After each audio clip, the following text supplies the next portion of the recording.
Okay, YouTube, here we are again.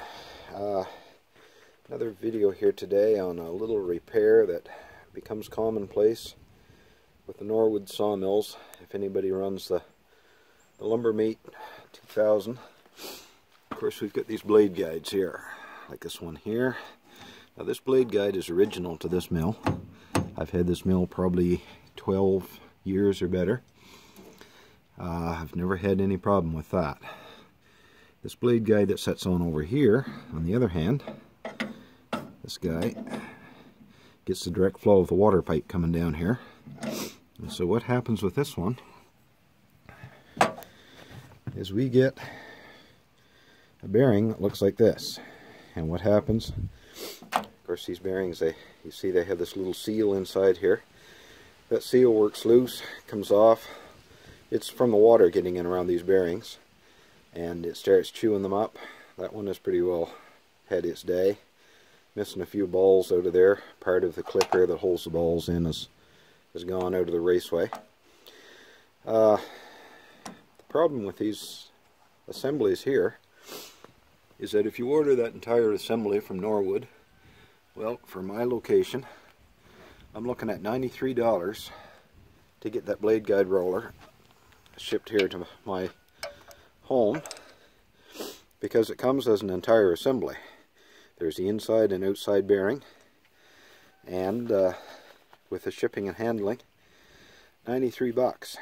Now the good part is a local drivetrain transmission repair shop has these bearings here. They're a Korean made bearing, FAG company. You can see there the model number on these bearings, and this bearing is the identical replacement for these jobs here that's sitting inside.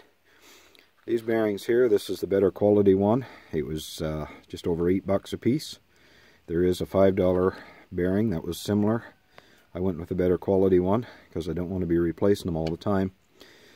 So 16 bucks and change for tax to replace these bearings, as opposed to $93 to replace this assembly.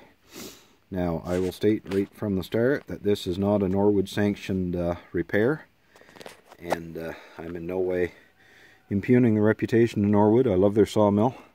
I've had nothing but good to say about it over the years, but if I'm replacing these every year, every 2 years, I've got to look at a better option than paying 93 bucks for this when I can pay 16 bucks for 2 bearings. So what I've done, now you can see I've already taken out this inside bearing.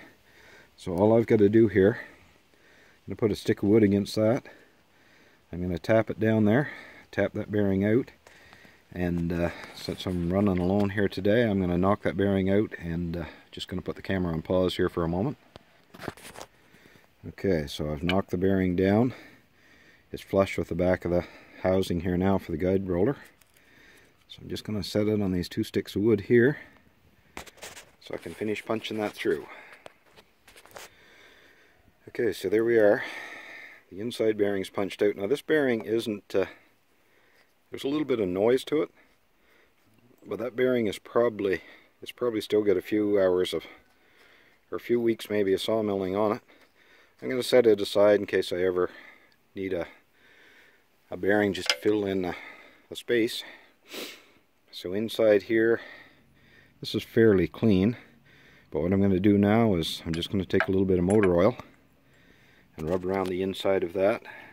I don't want to put grease on it. Grease has a tendency to build up dirt, collect dirt and whatnot, so I'm just going to rub the inside of this with motor oil just so that the new bearing's setting there a little bit better.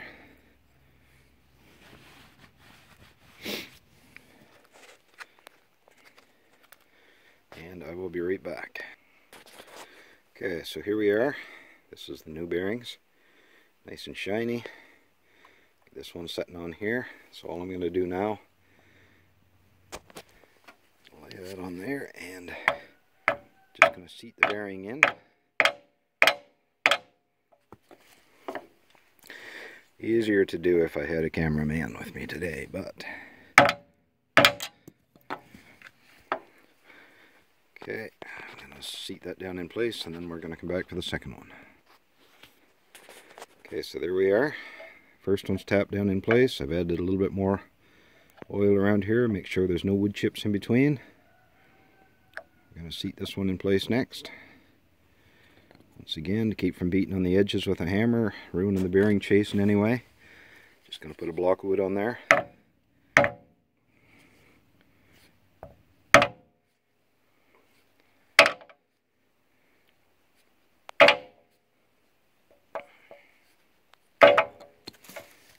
And we'll be back. So there we are, both bearings set in place. A little dab of oil on them. So just going to set this in here. This knot here has a plastic insert onto it. It's kind of getting eat up from having changed this numerous times. So soon be time to replace this nut with a new one. Crank this down tight.